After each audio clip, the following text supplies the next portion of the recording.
حصول برکت کے لیے چند اشعار نعت شریف کا سماعت فرمائیں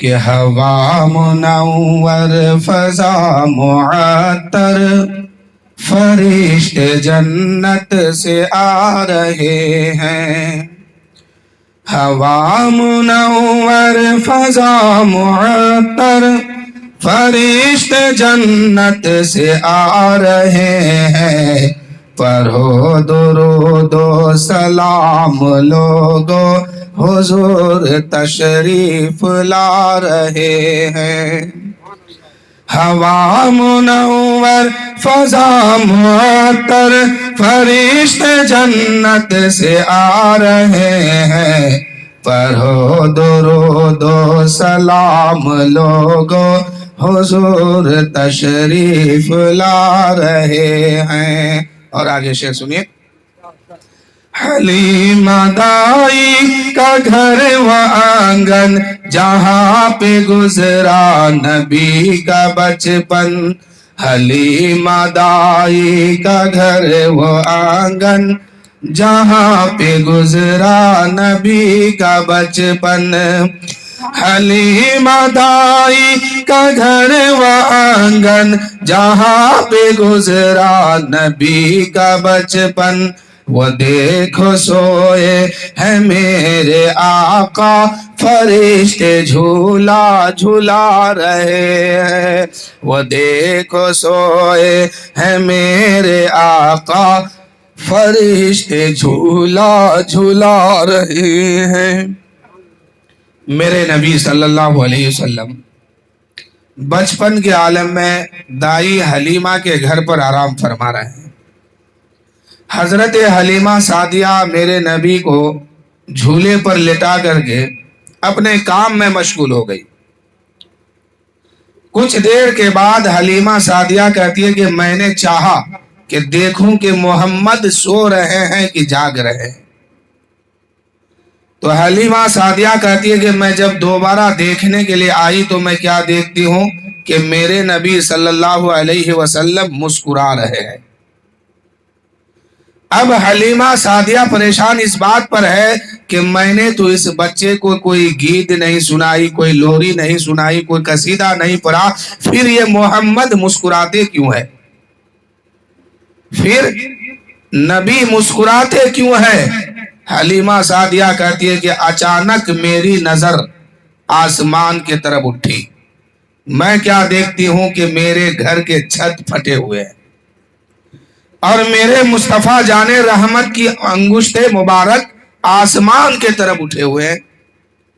حلیمہ سعدیہ کیا بیان ہے کہ میرے نبی کبھی انگشت مبارک سرہانے کے طرف لے کے جا رہے ہیں تو آسمان کا چاند سرہانے کی طرف جھک رہا ہے، چاند کبھی حضرت میرے نبی کی انگشت مبارک کبھی سرہانے کی طرف جا رہی ہے، آسمان کا چاند سرہانے کی طرف جا رہا ہے، اور میرے نبی کی انگشت مبارک پیتانے کی طرف جا رہی ہے تو آسمان کا چاند پیتانے کی طرف جھک رہا ہے، کبھی انگشت مبارک دائیں جھکتی ہے کبھی بائیں جھکتی ہے۔ حلیمہ سعدیہ کہتی ہے کہ محمد کی انگشت مبارک جدھر جدھر جھک رہی تھی آسمان کا چاند ادھر ادھر جھک رہا تھا۔ اعلیٰ حضرت فرماتے ہیں چاند جھک جاتا جدھر انگلی اٹھاتے مہد میں، چاند جھک جاتا جدھر انگلی اٹھاتے مہد میں، کیا ہی چلتا تھا اشاروں پر کھلونا نور کا۔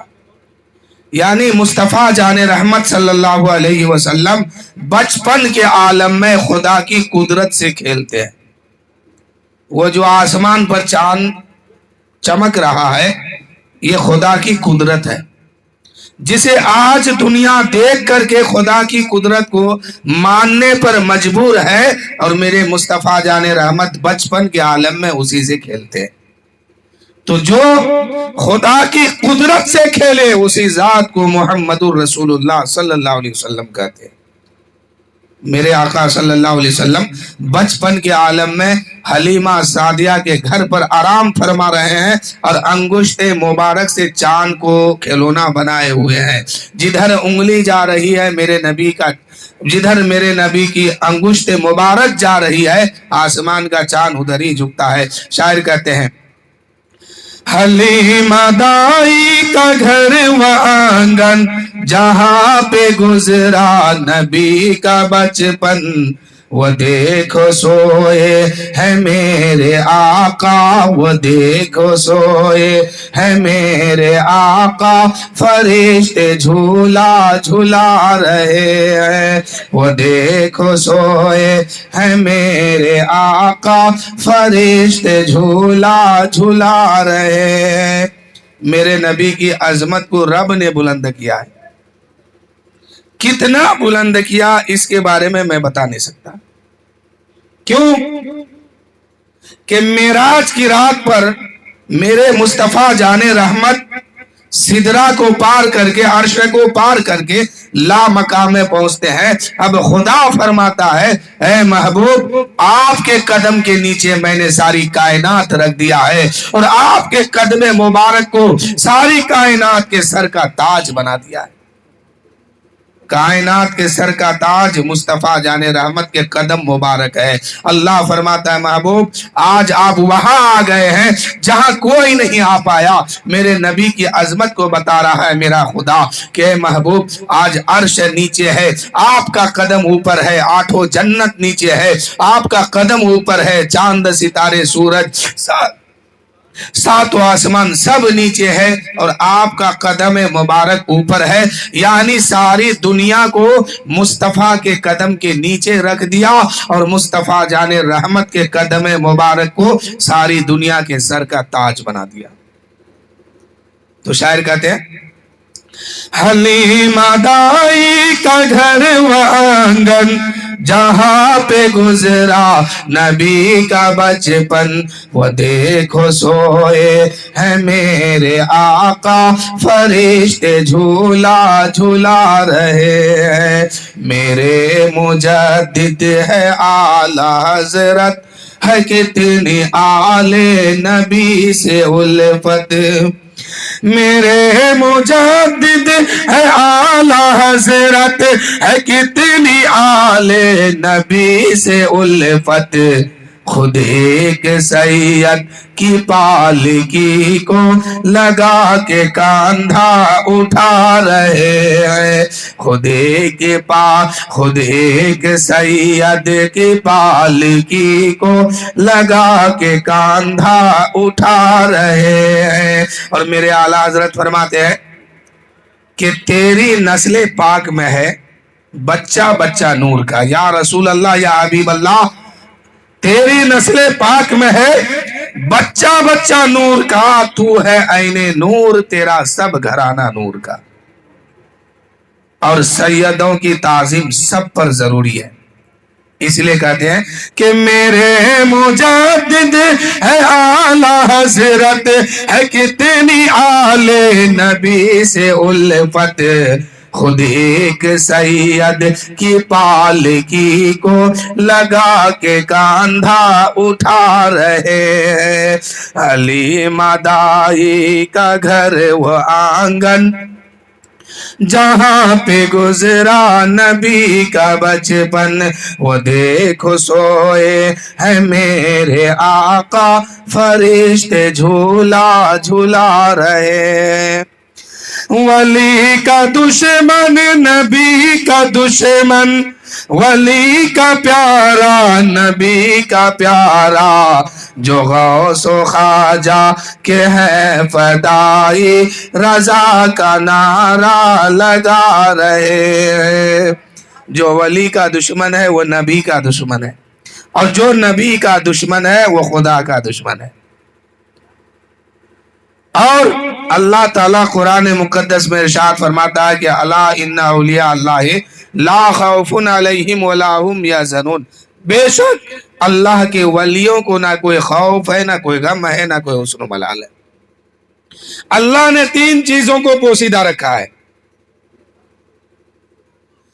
اپنے بندوں کے درمیان، ولیوں کو پوشیدہ رکھا ہے، اور اپنی ناراضگی کے جو بندہ خدا کو ناراض کرتا ہے تو خدا وحدہ لا شریک اس کو پوشیدہ رکھا ہے گناہ، یعنی بندہ جب گناہ کرتا ہے خدا اس سے ناراض ہوتا ہے، اور ولیوں کو پوشیدہ رکھا ہے